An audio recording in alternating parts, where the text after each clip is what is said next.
अस्सलाम वालेकुम वरहमतुल्लाहि वबरकातुहू।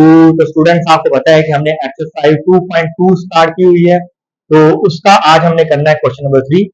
तो क्वेश्चन नंबर 3 है find the value of x. इससे पहले हमने जो क्वेश्चन नंबर 1 और 2 किया था, उसमें जो मेथड हम कर रहे थे उसको यहाँ यूटिलाइज करेंगे। यहाँ उसको इस्तेमाल करते हुए हम एक्स की वैल्यू फाइंड करेंगे। जिस तरह आपने पहले क्वेश्चन में सिंपल फॉर्म को लॉग में कन्वर्ट किया था और सेकंड क्वेश्चन में लॉग को सिंपल फॉर्म में कन्वर्ट किया था हमने, ठीक है। तो आज हम यहाँ पर उन दोनों मेथड का इस्तेमाल करते हुए एक्स की वैल्यू फाइंड करेंगे। तो आइए स्टूडेंट्स करते हैं। तो सबसे पहले हम इसको करेंगे यहाँ पर एक्स की वैल्यू कैसे आए। तो प्यारे बच्चों, सबसे पहले एक्स की वैल्यू फाइंड करने के लिए आपने इसको पावर फॉर्म में कन्वर्ट करना है, ठीक है। अब आपको पावर फॉर्म में करना आता है, कैसे करते हैं? यहां पर आप लिखेंगे पावर फॉर्म इज। इसको पावर फॉर्म में बनाइए। कैसे बनाएंगे? आपको पता है, सबसे पहले हमने लॉग को खत्म करना है। यहां से लॉग को खत्म करेंगे तो जो एक्स बेस में है ये वैल्यू में कन्वर्ट हो जाएगा, यानी एक्स बड़ा करके हम लिखेंगे, यहां पर लिखेंगे एक्स, ठीक है। और फिर इक्वल लगाएंगे और इन दोनों की आपस में जगह चेंज हो जाएगी, यानी 364 की जगह पर आ जाएगा यहां पर, और 64 जो है वो 3 की जगह पर चला जाएगा। समझ रही बात? अब ये आपके पास एक फॉर्म बन गई एक्स क्यूब और इज इक्वल टू 64। लेकिन आपने क्योंकि एक्स की वैल्यू फाइंड करनी है, एक्स के ऊपर 3 नहीं होना चाहिए, तो ये 3 कैसे खत्म होगा? डियर स्टूडेंट देखें, अब फिर मैं ये वाले 64 को यूं कर रहा हूं, ये साइड पे मैं लिख रहा हूं, इसके फैक्टर बना लूं। फैक्टर आपने इसके इस तरह बनाने हैं, इस साइड पर एक्स के ऊपर क्यूब है ना, यहां भी वो फैक्टर 3 बने ताकि उसकी पावर क्यूब बने और क्यूब क्यूब से कैंसिल हो। तो देखेंगे ऐसे। अगर मैं वैसे तो उसका मैं 2 पर भी कर सकता हूं, लेकिन मैं इसको 4 पे कर दूंगा। 4 1 का 4 2 में ही आएगा, ये बन जाएगा आपके पास 24। तो 4 6 24। अब फिर 4 पे जा रहा है, 4 4 का और 4 1 का। इसका मतलब यह है कि 64 को मैं लिख सकता हूं 4 मल्टीप्लाई 4 मल्टीप्लाई 4। 64 को मैं यूं लिख सकता हूं ना, 4 मल्टीप्लाई 4 मल्टीप्लाई बाय 4। अच्छा, वैसे इसको 8 मल्टीप्लाई 8 भी लिख सकते हैं, लेकिन यहां नहीं लिखेंगे। क्यों नहीं लिखेंगे? क्योंकि 8 होगा 2 टाइम, हमें जो भी वैल्यू चाहिए वो 3 टाइम चाहिए, तो वो 4 होगा। अब प्यारे बच्चों, 3 टाइम क्यों चाहिए? क्योंकि इस साइड पर क्या है? अच्छा सॉरी, ये मैंने 4 लिख दिया, यहां 3 लिखना है, क्योंकि इस साइड पर क्या है आपके पास? 3 है। समझ आ रही बात? तो मैं यहां पर अब लिख सकता हूं 4 पावर 3। क्यों? क्योंकि ये 4 कितने टाइम है? 3 टाइम है। तो भाई यहां पर लिखूंगा 4 और उसके ऊपर पावर क्या लिखूंगा? 3 लिखूंगा।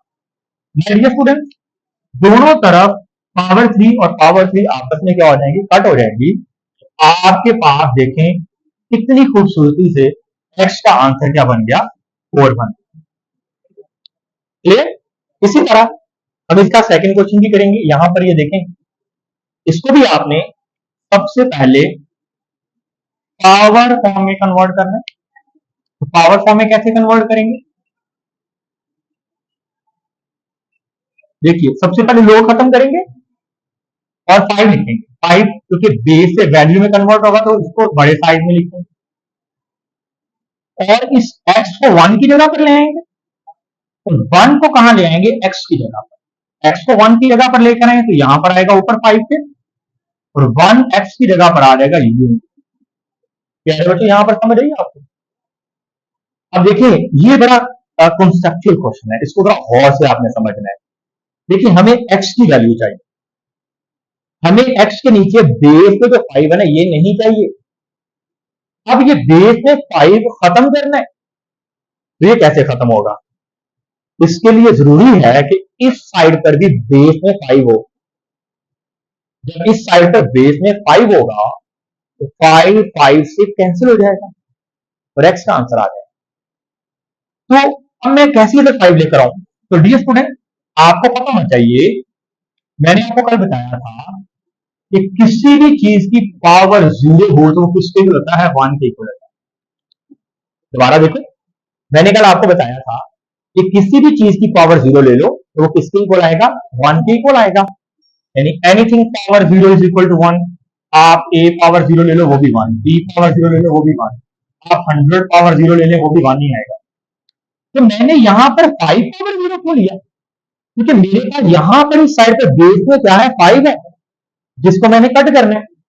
इसलिए डियर स्टूडेंट्स, ये 5x वैसे ही रहेगा, इस 1 की जगह पर मैं लिख सकता हूं 5 पावर जीरो, लिख सकता हूं। तो मैं यहां पर लिखूंगा 5 पावर जीरो। क्यों, क्योंकि मैंने बी पावर जीरो ए पावर जीरो क्यों नहीं लिया यहां पर, क्योंकि इस साइड पर 5 है, तो फिर मैं इस 1 को लिखूंगा 5 पावर जीरो। अब दोनों तरफ से 5 बेस से क्या हो जाएंगे, कैंसिल हो जाएंगे, तो मेरे पास x बच जाएगा और इस साइड पर क्या बचेगा, जीरो। तो x का आंसर मेरे पास क्या बन जाएगा, जीरो आ जाएगा। तो डियर स्टूडेंट्स, आगे वाला क्वेश्चन देखिएगा, इसमें क्या है, इसको भी आपने पावर फॉर्म में कन्वर्ट करना है। कैसे करेंगे, लो खत्म कर देंगे, क्या रह जाएगा, x आएगा, 1 8 की जगह पर और 8 1 की जगह पर जाएगा। 1 को 8 की जगह पर लेकर आए, ये ले, और 8 को 1 की जगह पर लेंगे तो ये बन जाएगा। तो ये x पावर 1 क्या होता है x ही होता है, तो हम x इज इक्वल टू 8 ही रहने देंगे। देखिए सिंपल सा आंसर बना हुआ था, यहां पर हमें कुछ भी नहीं करना पड़ा, x इज इक्वल टू 8 हमारे पास वैसे ही आ गया। तो यहां पर इसका आंसर क्या होगा, 8। आइए बच्चों, अब देखते हैं कि क्वेश्चन नंबर 4 में क्या है। इसमें भी आपने वैसे ही करना है जैसे इन क्वेश्चन में किया, कि सबसे पहले आपने इनको भी पावर फॉर्म में कन्वर्ट करना। तो आपके पास जो पावर फॉर्म है वो क्या है, लो को खत्म करेंगे, क्या लिखेंगे, 10 और -3 x की जगह पर आएगा और x चला जाएगा कहां, -3 की जगह पर। ये x का आंसर आ गया, लेकिन इसको थोड़ा सा सिंप्लीफाई करते हैं आप, ठीक है, थोड़ा सा सिंप्लीफाई करेंगे। 10 पावर -3 को हम क्या लिखेंगे, 10 पावर +3, यानी इसको आप नीचे ले आओ, इसकी पावर क्या है, -3। जब इसको नीचे लेकर आएंगे तो क्या बन जाएगा, क्या बन जाएगा, यहां पर +3 बन जाएगा, ठीक है, और इज इक्वल टू क्या लिखेंगे, x। तो मैं इसे थोड़ा सा ऊपर कर देता हूं इसको। डी स्टूडेंट्स, 1 एडिटिव आ जाएगा, 10 पावर 3 को आप लिख सकते हैं 10 मल्टीप्लाई 10 इज इक्वल टू ये x वैसे ही रहेगा, क्लियर, 1 वैसे ही रहा, 10 जब करोगे तो ये बन जाएगा 1000। तो डियर स्टूडेंट, यहां पर आपके पास जो x का आंसर आएगा वो क्या बन जाएगा, 1/1000। देखिए आप इसको डिवाइड भी कर सकते हैं, तो पॉइंट में आंसर आएगा 0.001 आएगा, लेकिन आप इसको ऐसे ही रहने दीजिए। नेक्स्ट क्वेश्चन देखते हैं, इसमें भी आपने बिल्कुल उसी तरह करना है जिस तरह हमने ये वाले क्वेश्चन किए। तो सबसे पहले हम इसको कन्वर्ट करेंगे इसकी पावर फॉर्म में।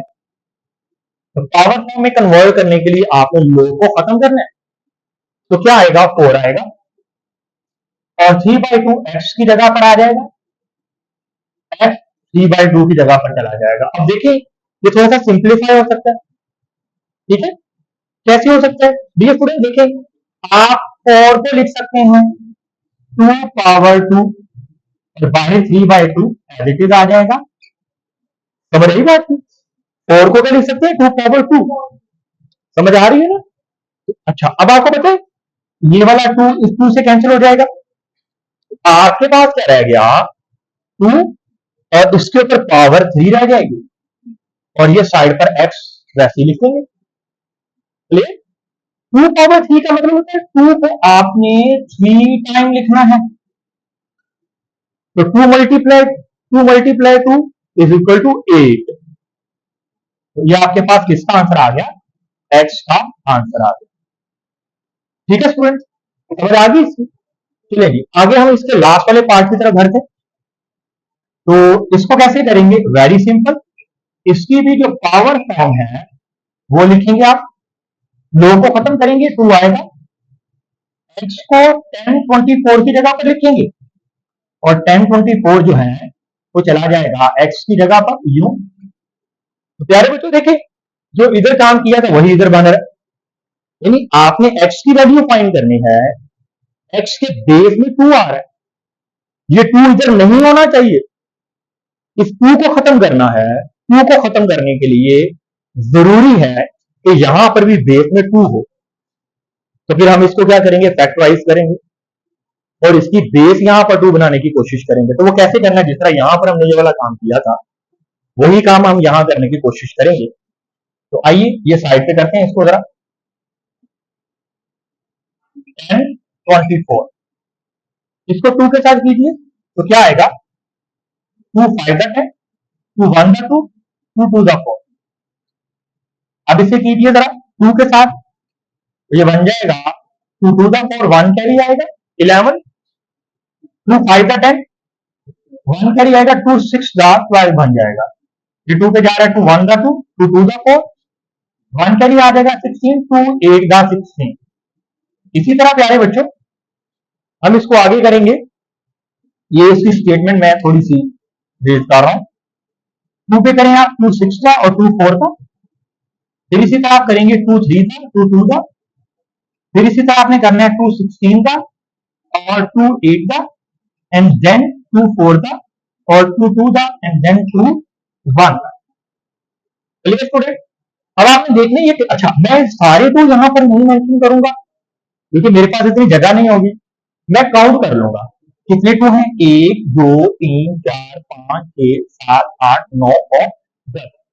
इसका मतलब ये हुआ कि प्यारे बच्चों मैंने यहां पर लिखना है 2 पावर 10, यानी इसको जब मैंने फैक्टराइज किया तो इसमें कितने 2 आए, फैक्टर में कितने 2 बने, 10 बने, तो मैं इसको लिख सकता हूं 2 पावर 10। तो डियर स्टूडेंट्स, अब अगर हम देखें यहां पर 2 और 2 आपस में कैंसिल हो जाएंगे, आपके पास जो आंसर आएगा वो बन जाएगा x इज इक्वल टू ये वाला 10। तो ये आपके पास क्या बन जाएगा, आंसर बन जाएगा।